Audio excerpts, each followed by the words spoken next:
I'm gonna show you guys how to pull a really easy niche list that most investors haven't been hitting. Let's dive right in.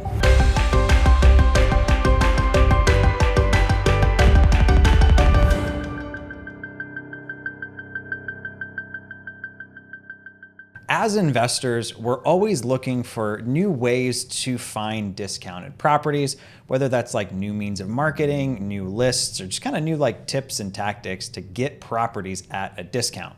You'll often hear the phrase thrown around like niche list, which is spelled N-I-C-H-E, so you don't look dumb because I've spelled it wrong. It's kind of like when memes first came out. If you guys remember that, I was the idiot that was like, yo bro, check out this meme. So you don't want to be that guy.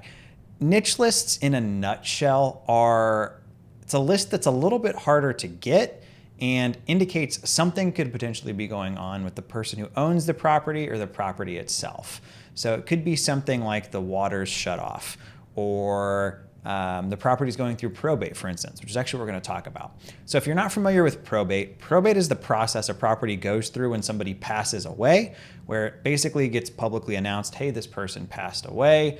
Basically, if this guy owes you money, come out of the woodwork before assets are distributed and the property goes to the heirs.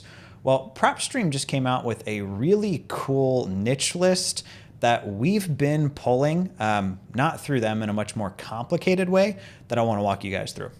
So hopping into PropStream here, they actually call this pre-probate. Now I'm going to flick over to their announcement on this because I actually thought that this was pretty funny.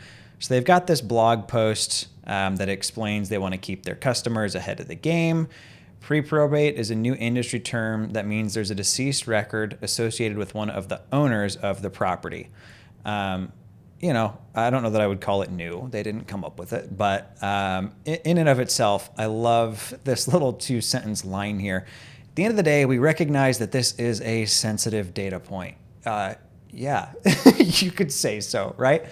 Guys, this is one of those things that, like, with great power comes great responsibility. My brother's wife, her dad passed away, and her mom started getting these letters like, oh, sorry for your loss. Like, he wasn't even cold yet, and the vultures were already circling.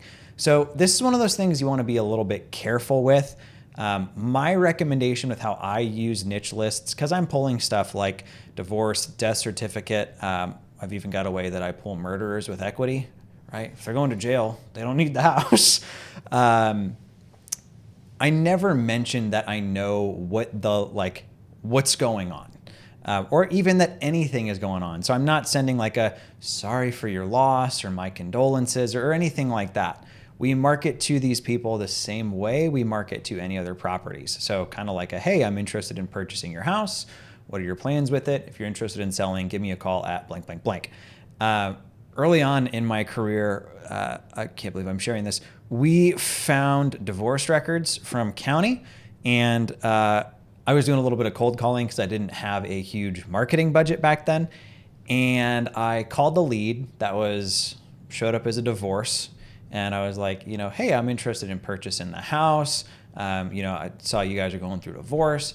And the guy was like, no, we're not. And I'm like looking at the county records that mention his name, his wife's name, and their property address. He was like, we've got a kid on the way. We're not getting divorced. And what we ended up finding out was his wife had filed for divorce and hadn't talked to him about it yet. So he hadn't yet been served with papers. So I told the guy he was getting divorced before he knew he was. So don't do that, right?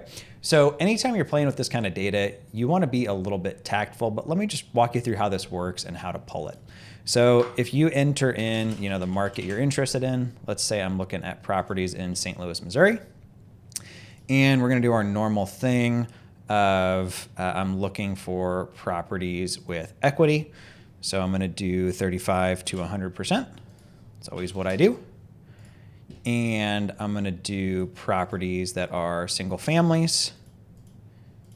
I can then go into the ownership info drop down right here, and you'll see this tab for pre-probate or deceased owners. If you click include, it'll only show us those. Now there's roughly 6,400 of these out of, what was their total count before? before they had 204,000. So that can really, really help you narrow down your marketing potentially. Now, they're kind of ambiguous with how they get this data. So I actually called into PropStream and they shot me an email that we'll throw up on screen so you can kind of read their explanation of what this data is and where it comes from. In a nutshell, they're using public and private data sources to identify like obituaries and scrubbing for if that person owns property in their market. In the past, we were using a site, I think it was like legacy.com. That would pull up obituaries. So, you would look at like obituaries, St. Louis, Missouri. And what we were doing is having a VA go through the names of the week and cross-reference against county records to see if that person owned property. And if they did, we would then add them to our mailing list. Now, I don't know that PropStream is necessarily getting their data through legacy.com, but they're doing something similar. So that's kind of where it's coming from.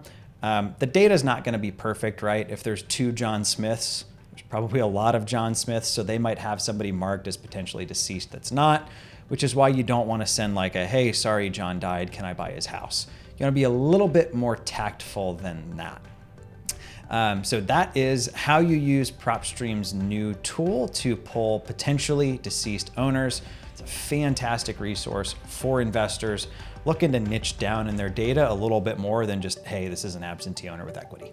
Thank you for taking the time to watch this video. I really like sharing anytime the tools that I'm using come out with new resources, because if I can give you a competitive edge as an investor, get you maybe an extra deal or two, get you more deals for your marketing spend, well, you're just gonna like me more and ideally talk about the channel more. If you're enjoying what you're seeing here, be sure to like and subscribe. I'll talk to you next time.